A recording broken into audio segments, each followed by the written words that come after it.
What's up guys, in this video I'm going to show you how to color grade, taking this clip right here to this clip right here. Now if you want to download this clip and try this with me, in the description below I'll leave a link, and I've also left chapters on this video if you want to skip around. Now the first thing you're going to want to do when you're color grading is, if you already don't have the color panel open, how you do this: in the top right hand corner you click on the workspace box, and then you go down, click on color option. Now once you do this, it's going to bring you to this panel like so, and then from here this is where all the magic happens. Now we've got a bunch of options. We've got basic correction, creatives, curves, HLS secondary, color wheels, and vignette. I'm going to start with basic curves. These are the key essentials if you're trying to do color grading fast. So the first thing I'm going to do to this video is, I shot this video on my camera a few months ago, is I'm actually just going to crank up the exposure just a little bit, because people typically like brighter videos, brighter photos in general.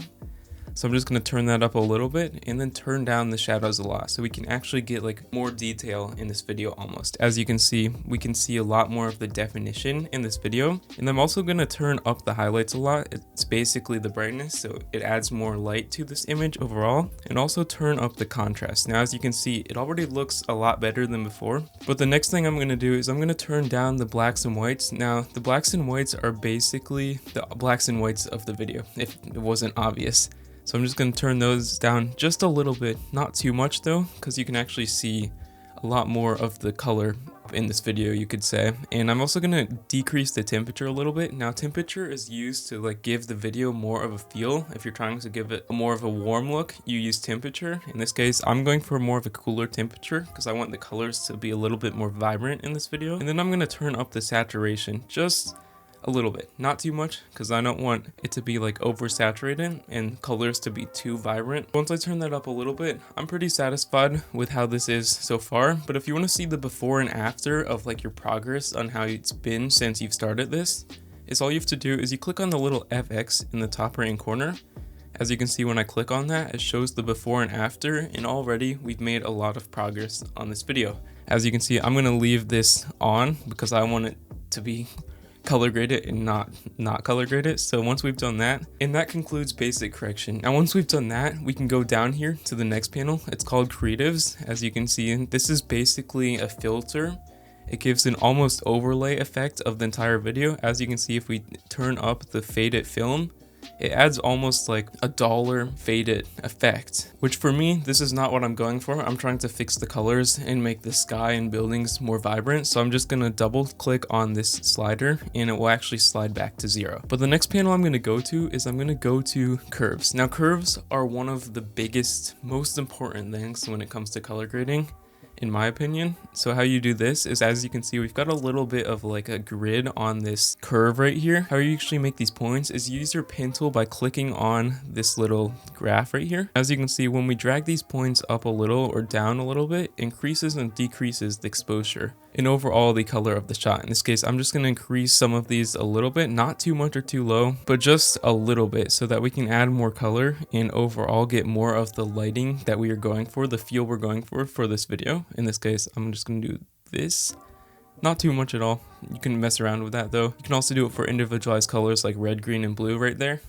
In this case, I'm just going to go down to the next option, which is color wheels and match. Now me in particular, I don't use this setting a lot. I use HLS secondary, which I'll go over in a second, a lot more, which actually brings out more of the colors for these buildings and all. But if you want to use color wheels and match, this basically changes the color of the entire image. As you can see, when I crank up the midtones, the shadows, and the highlights a little, it's a lot more like reddish, grayish almost. In this case, I'm just going to Control Z all of that. But if you want to increase them a little bit, I recommend using this slider. I'm just going to do highlights a little bit so we can see the buildings a lot more apparent. And you can also do this, and you can also do the face detection tool on this if you want to change people's face colors. But in this case, I'm not trying to use that, so I'm just going to click on color wheels and match, close that out, and we're going to go down to HLS secondary. Now this is my favorite setting of the entire color grading process. It has the ability to completely transform your video. In this case, I'm going to click on the eyedropper tool. It's right here next to the set color option. Once you click on that, you can actually choose the color building or the sky or like any subject that you want to in this image. In this case, I'm going to choose a dollar red, like this building right here. And then I'm going to scroll down and you can actually increase the saturation. Now don't be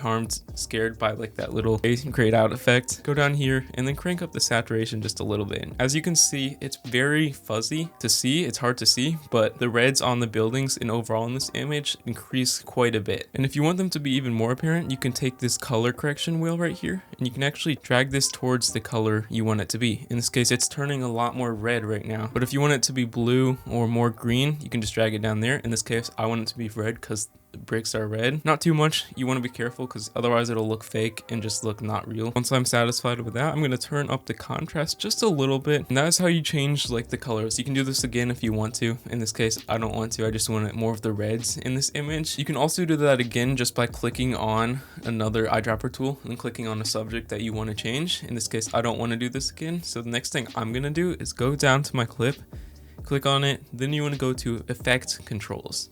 Now, how you actually go to effect controls is you can go into the edit option if you don't see effect controls already, but I can already see it in my case. So you go down to here. Once you're in effect controls, all you do, you click on lumetri scopes at the very top, and it might take a second to load. You might have to re-click on your clip. And as you can see, once it loads, you want this graph right here. And if you don't have it, you just right click and you click on the waveform graph. As you can see, it's off now and there it's on. But what this basically means is you want all of these colorful lines right here around the middle, around the 50, 60, 40 range. You want them like in the middle. This is how Premiere thinks you should color grade it. And you don't want any of these lines to be too high to the top. In this case, if I turned up the exposure all the way, all the lines would be at the very top, which is not what we want. But if I turned it down all the way, it's basically terrible. In this case, I just want them sort of in the middle, just around hovering 50%. It's okay if they're a little scattered because that's how it looks sometimes, but you just don't want any touching the very top or very bottom in this case. And you can also change a lot of these settings. If you want your lumetri scopes to be more in the middle, you can increase your shadows and decrease your whites and they're more in the middle. That's not what I'm going for, but if that is what you're going for, use these as a guiding reference. And then finally, the last thing that we're going to do is we're going to go down to vignette. Now vignette, you just click on it.